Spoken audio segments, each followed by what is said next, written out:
Good morning. This lesson is for my Honors Integrated 1 class, but before I get started, I want to say that I hope everyone is doing all right out there.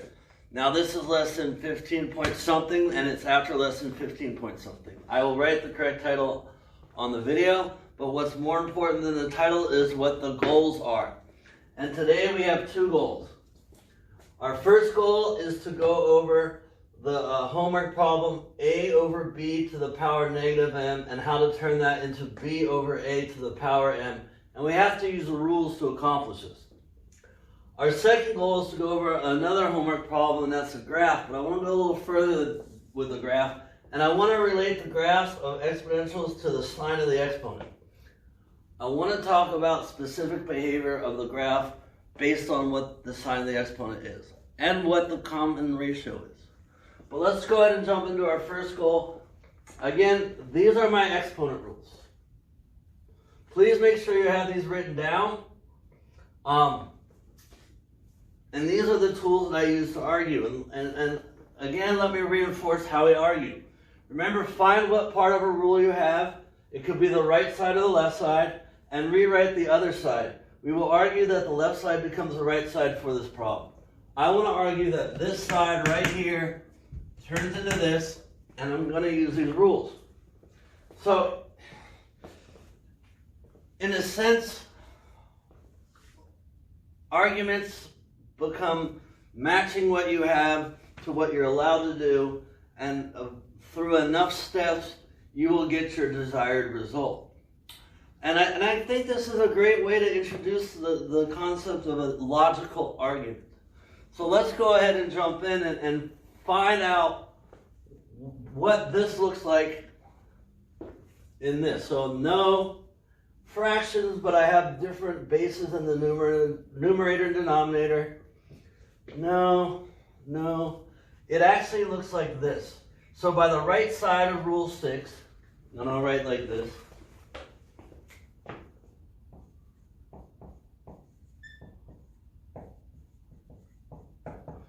By the right side of rule 6, this is going to become a to the negative m over b to the negative m. Okay? Now, I do have to make one adjustment to our rules here. Well, I don't think I actually do. It's okay. I don't need it. Well, you know what? Let me just do something to this. I'll go like this. Have one. Let me do that. I can multiply everyone by 1 and not change their value. All right, so now I need to look and see which of the rules that I have. Now, it might not be so obvious because we might have a partial rule hidden in here. And we do actually have two partial rules hidden here. So let's start off with this. I have the right side. So since I have the right side, I can rewrite it like this. And let me show you what I'm talking about. That is the right side of rule 4. And so what I'm going to do is I'm going to move the base with the negative exponent to the denominator and now have a positive exponent. So by the right side of rule 4,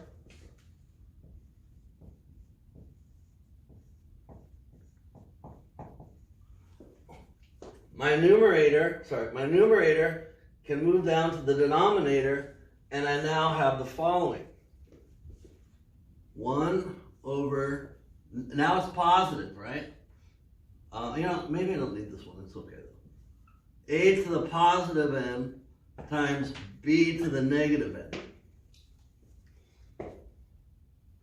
Now, if I cover this up, I have the left side of rule 5, which means that I can take this denominator and write it, and by the way, write it as a numerator. There's a 1 under here. Write it as a numerator and change the sign of the exponent to positive. So again, I have the left side of rule 5. So by the left side of rule 5,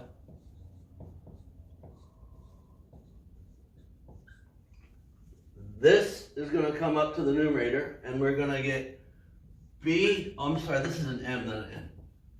b to the power m over a to the power m. All right, we're almost there. We're almost there. We now have the left side of rule 6.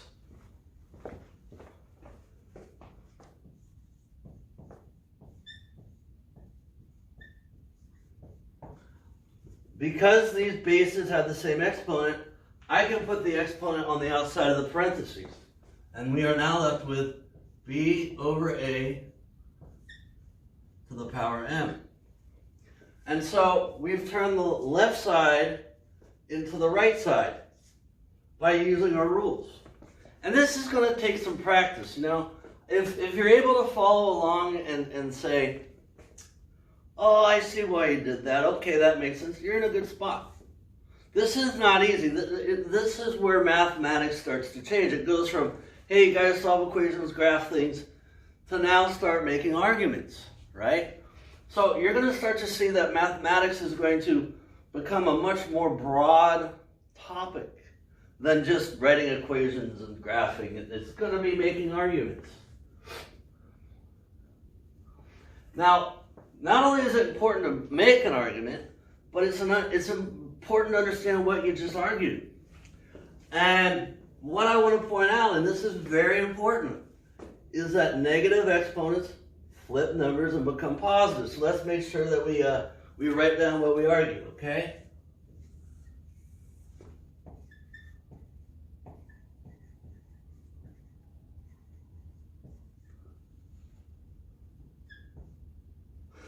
I was going to put a negative sign in front of the word negative. We argued that negative exponents flip numbers and become positive.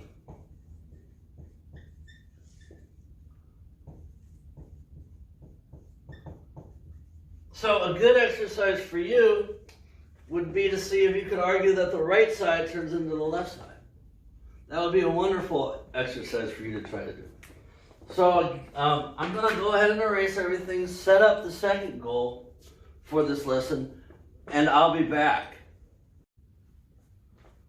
I'm back. Let's go ahead and jump into goal 2, and it's to relate graphs of exponents, or relate the graph of exponentials to the sign of the exponent.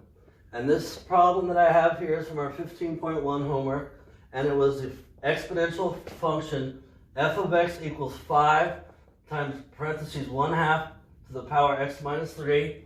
And we filled in the table and we graph. So let me just go over how we fill in the table, and then I want to talk about the sign of the exponent as we fill in the table.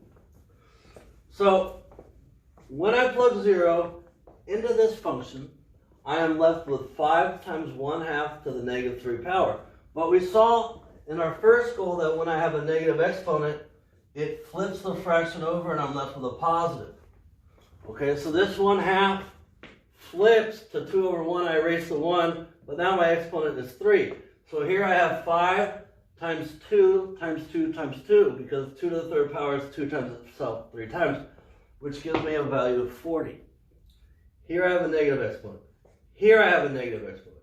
Here I have a negative exponent. So these negative exponents flip the number that I'm multiplying by. Here I get a 0 exponent. So that means that this 1/2 turns into a 1, and it's 5 times 1. Here, when I plug in a 4 for my x value into this, I'm left with a positive exponent. So I'm multiplying 5 times 1/2 one time.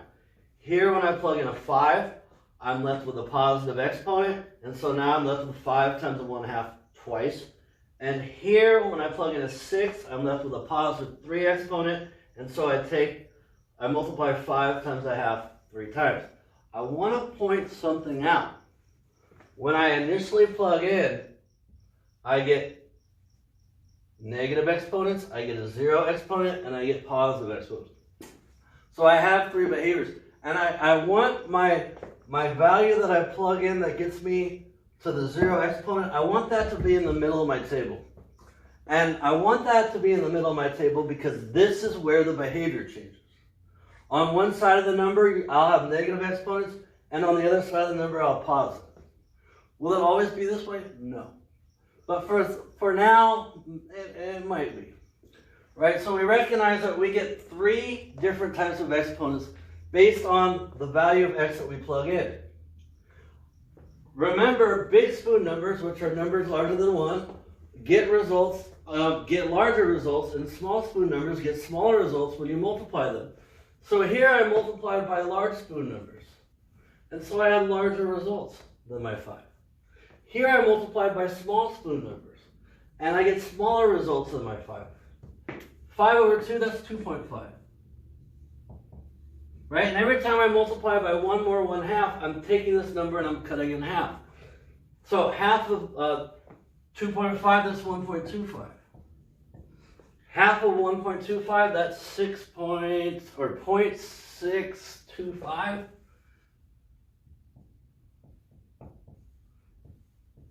And if I was to multiply again, this would be halved again. If I was to go this way, this would be doubled again. So on either side of the input that gets me 0, you have 2 different behaviors. I have a behavior that's doubling, and I have a behavior that's halving. And I know that this is going to double because it flips this small spoon number into a big spoon number, and it doubles in this direction. And I know that this number is going to halve because it keeps the small spoon number the same because the exponent is positive. I hope I didn't stumble over my words right there. I got a lot trying to explain here. All right, so let's look at this table. And the very first number I want to talk about, or I want to plot, is 3, 5. That's the first one I want to plot. I want to plot the point that gives me the 0 exponent. Plot this point first, 3, 5. All right, this point gives us the 0 exponent.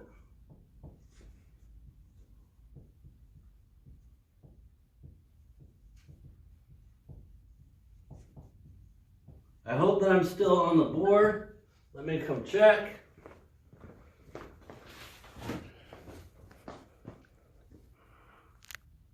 Okay, just barely. All right. So because I just talked about, I know that on one side of this, I'm going to have one behavior, and on the other side, I'm going to have another behavior. I'd like to show that on this graph. So I know that it's going to do one thing on this side of it and another thing on this side of it. So let's see here. Let's fill in the rest of this. So when I plugged into 2, I got a 10. When I plugged into 1, I doubled that and I got a 20. No, over 1, we're going to scoot that over just a hair. And when I plugged into 0, I got a 40. Again, look, these heights are doubling. And so if I know that on this side, my heights are doubling, what that means to me on this side, my heights must be getting cut in half. And they're doing that because on the other side of this point, the exponent changes signs and it flips the number that we're multiplying by over and over and over again. All right? So let's see here. When I plug in 4, I get 2.5. When I plug in 5, I get 1.25. And when I plug in 6, I get 0.625. We're getting very close to the x-axis. Now, this is what the graph of an exponential looks like. It's going to be really flat, and then it's going to explode. Now, it can be really flat and explode in the downward direction, right? Or as we saw on the other problem, it could be really flat and then explode in this way. But looking at this graph, remember, I want to relate graphs of exponentials to the sign of the exponent. Okay? So I know that on this side, my exponent makes my function multiply by a large spoon. I know that on this side of this point, my exponent makes my graph multiply by a small spoon. So whatever number I multiplied over here, it flipped, and now I'm multiplying by that over here. I know that this is a little bit odd to think about behavior, but you have to realize that mathematics is going to become a study in behavior. So if you start to learn about the behavior of what you're working with, the problems get easier to work with. Right? So like when you get to trig pre-calc or calculus one day, and you have to multiply by something called cosine of 50 degrees, you know that that has to be a small spoon number. And so you know that when you multiply by it, you're going to make things smaller. So it's good to go into future problems knowing what the behavior of the number you're multiplying by is going to do. All right, so again, we want to be able to look at a graph and tell me what's happening on either side of this. I'm going to go ahead and erase this, and I'm going to show you how I would graph an exponential function just knowing where I get a zero exponent and on which side of the zero exponent do I have a large spoon number and do I have a small spoon number. We want to focus on behavior because, you know, it's good to be able to calculate. It's better to be able to look at and know what's happening. So I'm going to erase this. I'm going to show you how I would graph an exponential function. And then hopefully this will help you graph them in your homework. So I'm going to go ahead and hit pause, erase this, and I'll be back once again. I'm back again. All right, so let's go ahead and jump into our example of graphing this based on behavior. My big thing that I need to know is, I need to know what number makes this exponent 0.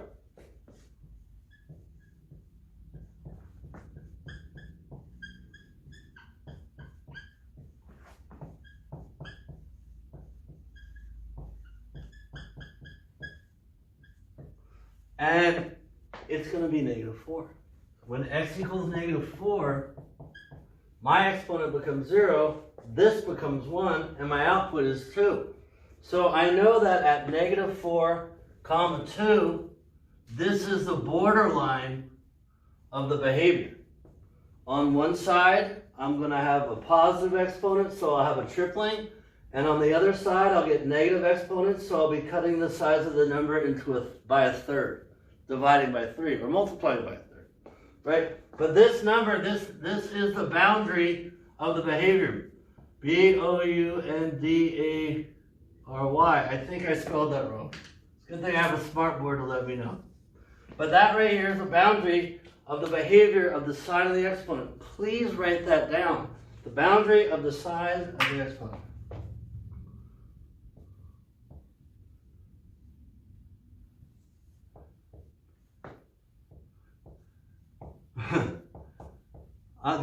I apologize, this is not very clear, I'm sorry. But right here is the boundary of the sign of the exponent. And again, I just need to know where the boundary is, right? So if I plug in a -3, that means I have -3 plus 4, so I have a positive 1. So I triple the value of 2. So when I plug in a -3, I triple the value of 2 and I get to a 6.